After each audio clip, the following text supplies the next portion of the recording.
Hello friends, कैसे हैं आप सभी। आप सभी अच्छे होंगे। फ्रेंड्स, करंट अफेयर के शानदार से सेशन में आप सभी का स्वागत है। चलिए अपनी क्लास को स्टार्ट करते हैं बिना टाइम वेस्ट किए। आप सभी जानते हैं करंट अफेयर हमें क्यों पढ़ना चाहिए, क्योंकि करंट अफेयर का कॉम्पिटिटिव एग्जाम को क्वालिफाई करने में इम्पोर्टेंट रोल होता है। दूसरा, हम एक भारतीय नागरिक हैं और भारतीय नागरिक एक जागरूक भारतीय नागरिक हैं।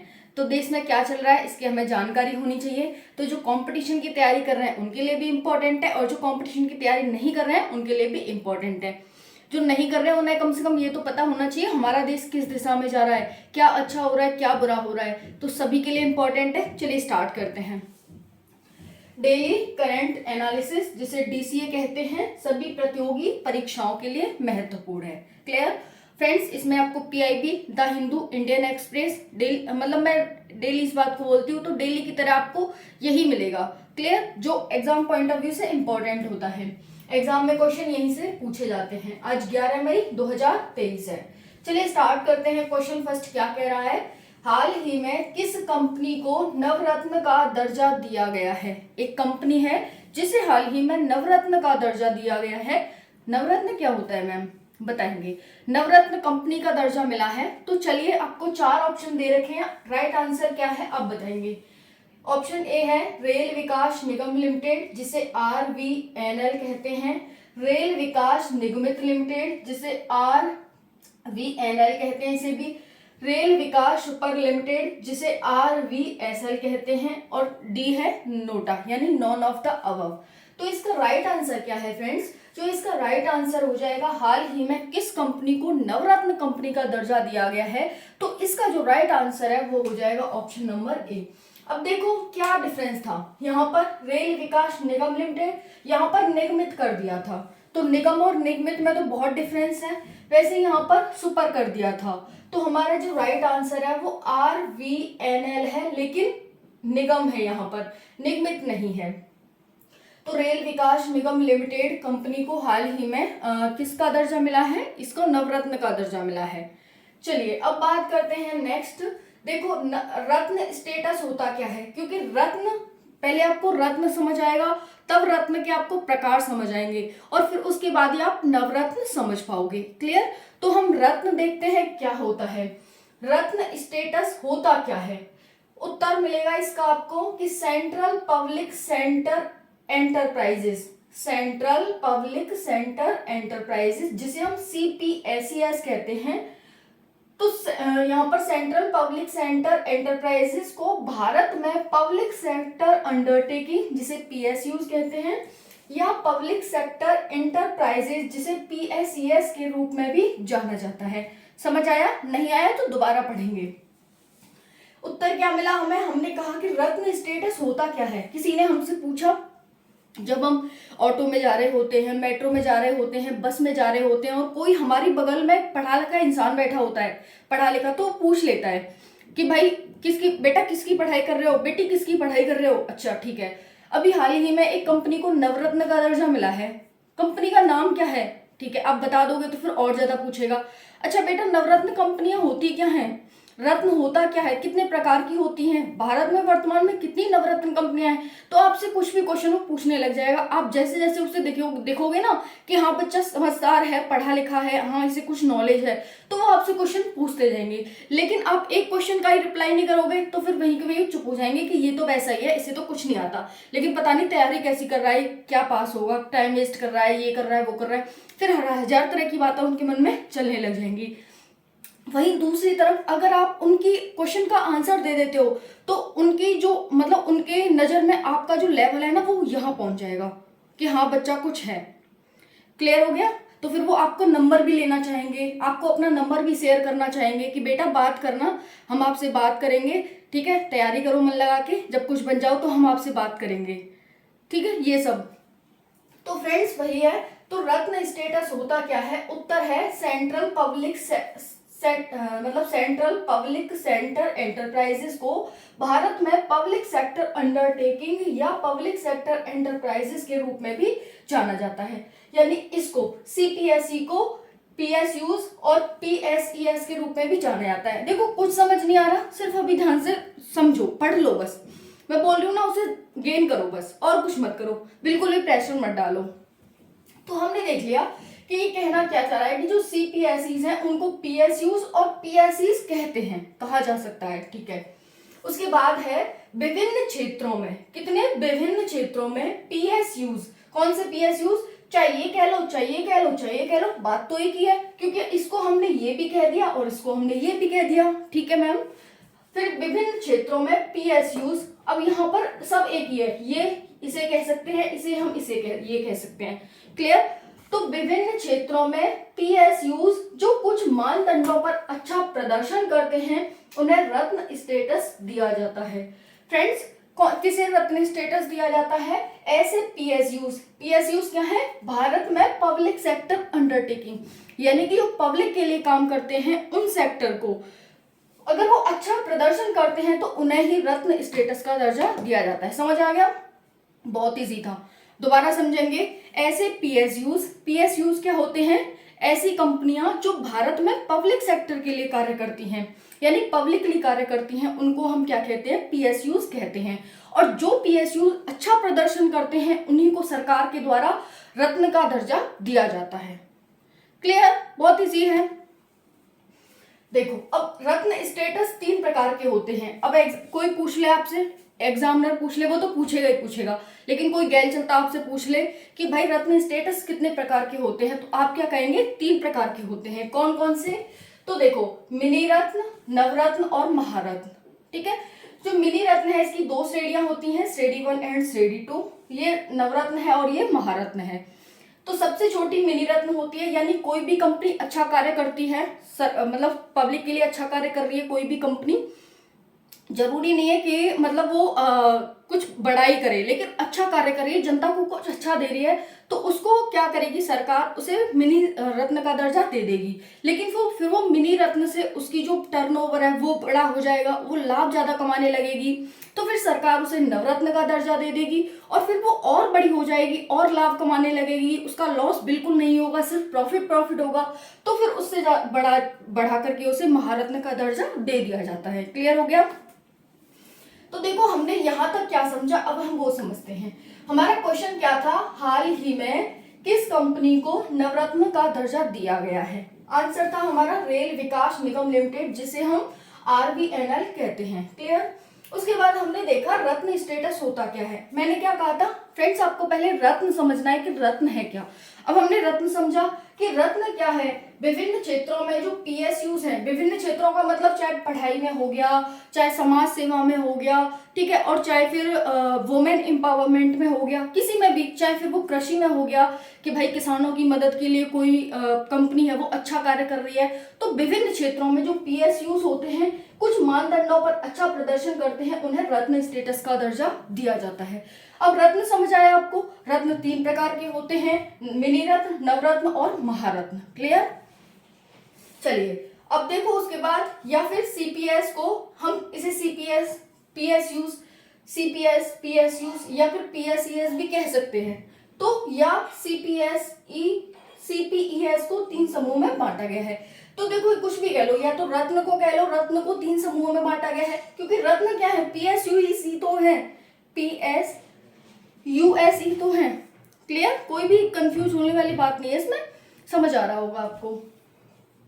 चलो, मैं इसे देखो, मिटाने में तो कुछ नहीं है, लेकिन ये मैंने पॉइंट इसलिए लिखा है कि फ्रेंड्स आपको कंफ्यूजन ना हो। हमने ऊपर क्या पढ़ा था कि सीपीएसई को हम पीएसयूज भी कहते हैं और पीएसईज भी कहते हैं, ठीक है। और हमने यहाँ पर क्या कहा, रत्न स्टेटस 3 प्रकार के होते हैं। ये रत्न क्या है हमारा, पीएसयू, तो पीएसयू को हमने यहाँ पर क्या कह दिया, सीपीएसईएस। पीएसयूज लिख लो, कोई दिक्कत नहीं है, पीएसयूज लिख लेते हैं, ठीक है। पीएसयूएस, क्लियर। पीएसयूज को 3 समूह में बांटा जाता है, या ये कह लो, या फिर रत्न को 3 समूह में बांटा जाता है, ये कह लो। चलिए, अब नेक्स्ट देखते हैं फ्रेंड्स। देखो, रेल विकास निगम लिमिटेड के हेड कौन है वर्तमान में, प्रदीप गौर। इसने वंदे भारत ट्रेन का निर्माण भी किया था इसी कंपनी ने। टोटल जो इक्विटी है इसकी वो 5631 यानी 5631.41 करोड़ है। ऑनर कौन है इसके? गवर्नमेंट ऑफ इंडिया, यानी कि भारत सरकार है। कितने की? 78.201% की। ठीक है, देखो फ्रेंड्स, होता क्या है, कोई भी कंपनी है, सरकारी कंपनी है, सरकारी कंपनी में क्या है, हम आप सभी नौकरी करते हैं और नौकरी करते के सोचते हैं कि अगर हमारी सरकारी नौकरी लग गई तो हमारी लाइफ सेट है, चाहे काम करो चाहे ना करो, हमारी जो हमारी मतलब हमारी इनकम है वो आती रहेगी, हमारी जो वेतन है वो टाइम पर आता रहेगा, हमें अपने वेतन की सिक्योरिटी मिल जाती है गवर्नमेंट जॉब में जाने के बाद, और काम का भी इतना प्रेशर नहीं रहता, मन किया तो कर लिया, मन किया तो नहीं किया, ना तो हमारी वहाँ तनख्वाह कटने वाली है कि भाई हम आज नहीं जा रहे तो हमारी तनख्वाह कट जाएगी, ऐसा कुछ भी नहीं होता वहां पर। तो हर एक बंदा क्या है, पब्लिक सेक्टर में जाना चाहता है, लेकिन सरकार ने, हालांकि जो ये कंपनियां हैं ना, नवरत्न महारत्न, ये सब सरकार की होती हैं, लेकिन सरकार क्या करती है कि इनमें प्राइवेट सेक्टर को भी आमंत्रित करती है कि भाई तुम आओ और इसका हिस्सा खरीदो, क्योंकि वो लोग आएंगे तो मतलब प्राइवेट आएंगे तो प्राइवेट जो लोग आएंगे जो काम करेंगे तो वो अच्छे से वर्क कर पाएंगे। सरकारी नौकर होते हैं वो इतना अच्छे से वर्क नहीं कर पाते, सरकारी एम्प्लॉय कह लेते हैं, ठीक है, सरकारी एम्प्लॉय होते हैं वो इतने अच्छे से वर्क नहीं कर पाते, क्योंकि भाई उनकी सिक्योरिटी है, कोई डर नहीं है उन्हें। तो फिर सरकार क्या करती है कि अपनी ही कंपनी में जो प्राइवेट लोग हैं, यानी कि जिसे हम विनिवेश कहते हैं, अपनी हिस्सेदारी को बेच देती है अन्य कंपनियों को कि भाई तुम आओ इसमें और तुम इसे अपनी तरह से हैंडल करो। अब समझ आ गया? तो जब इसमें, इसीलिए इसमें 78% हिस्सेदारी सरकार की है, बाकी जो प्राइवेट सेक्टर की है कि लोग अच्छा काम करें। प्राइवेट सेक्टर में क्या है, अच्छा काम करना पड़ता है, यानी उन्हें मेहनत करनी पड़ती है, उन्हें बैठे बिठाए नहीं मिलता। जो प्राइवेट सेक्टर है उसमें क्या है, काम करोगे तो पैसा मिलेगा, नहीं करोगे तो नहीं मिलेगा। तो इसीलिए कंपनियों को कि भाई तुम आओ, मतलब आओ और अच्छा कार्य करके दिखाओ, हम तुम्हें मिनी रत्न देंगे, नवरत्न देंगे और महारत्न का दर्जा देंगे। मिनी रत्न होगी तो तुम्हें सिर्फ भारत में कहीं भी, ठीक है, थोड़ा बहुत खर्च, यानी कि ये खर्च भी करेंगे ना तो सरकार से पूछ कर करेंगे, लेकिन जब नवरत्न का दर्जा मिल जाता है तो ये खर्च अपने मन से कर सकते हैं, कहीं भी पैसा लगा सकते हैं, कोई भी खदान हो गई, कहीं से कुछ निकालना हो गया, कुछ भी करना हो गया, मतलब जिस जिस तरह की कंपनी होती है तो वो अपने अकॉर्डिंग पैसा खर्च कर सकती है। लेकिन जो मिनी रत्न होगी तो उसे सरकार से पूछना होगा, क्योंकि सरकार की ज्यादा हिस्सेदारी है ना। लेकिन जब नवरत्न में आ जाता है तो फिर वो अपनी तरह से 1000 करोड़ रुपए वो अपने मन से कहीं भी खर्च कर सकती है, सरकार उसे पूछेगी नहीं। क्लियर? फिर महारत्न आ जाती है तो और बड़ा ओहदा मिल जाता है, भाई और खर्च करो और यहाँ जाओ वहां जाओ, विदेशों में भी जाने लगती है नवरत्न की कंपनियां। चलो अब क्लियर हो गया है, वो हो गया कि क्यों दिया जाता है। होती सरकार की कंपनियां ये, लेकिन इनको एक उत्साहवर्धन करने के लिए, मोटिवेट करने के लिए कि भाई अगर तुम इतना अचीवमेंट प्राप्त कर लोगे तो हमें तुम्हें इसका दर्जा दे देंगे। जब सरकार किसी कंपनी को इसका दर्जा दे रही है, मतलब इतना अच्छा दर्जा दे रही है, तो हर कोई ग्रो करना चाहेगा और उसकी इमेज अच्छी होगी ना लोगों में, तो लोग और ज्यादा आएंगे उसके पास। क्लियर? चलिए अब देखो मिनी रत्न की संख्या कितनी है वर्तमान में, एग्जाम में आपसे पूछा जा सकता है, क्योंकि अभी एक कंपनी को मिला है। तो मिनी रत्न, नवरत्न, महारत्न कंपनियां क्या होती हैं, कैसे इन्हें दर्जा दिया जाता है, कितनी कितनी इनकी संख्या है, पूछा जा सकता है। तो मिनी रत्न की संख्या 73 है। इसमें जो श्रेणी 1 है उसमें 62 है और इसमें 12 है। क्लियर? ये देखो 11 कर लो, इसमें 61 में तभी तो होंगे ना ये 73, ये 11 है और ये 12 है। ठीक है, नवरत्न 13 है और ये 12 है महारत्न। क्लियर हो गया? देखो मिनी रत्न क्या होती है, इनकी जो वृद्धि है वो सकारात्मक होनी चाहिए, ऐसा नहीं है कि लॉस में चली गई कंपनी, उसको हम मिनी रत्न का दर्जा नहीं दे सकते। मिनी रत्न स्कीम 1997 में आई थी। 3 वर्ष से लगातार लाभ कमा रही हो कम से कम 100 करोड़ रुपए। क्लियर? उसी को हम इसका दर्जा देते हैं। नेक्स्ट है नवरत्न। क्योंकि नवरत्न का दर्जा मिला है तो नवरत्न को हम विस्तार से देखेंगे। फर्मों का एक समूह जिन्हें सीपीएसई इकाइयां माना जाता है। तो सीपीएसई कंफ्यूज होने वाली बात नहीं है, ये सब एक ही है। तो सीपीएसई का इकाइयों का जो दर्जा माना जाता है, ऐसी फर्मों को ही हम नवरत्न कहते हैं।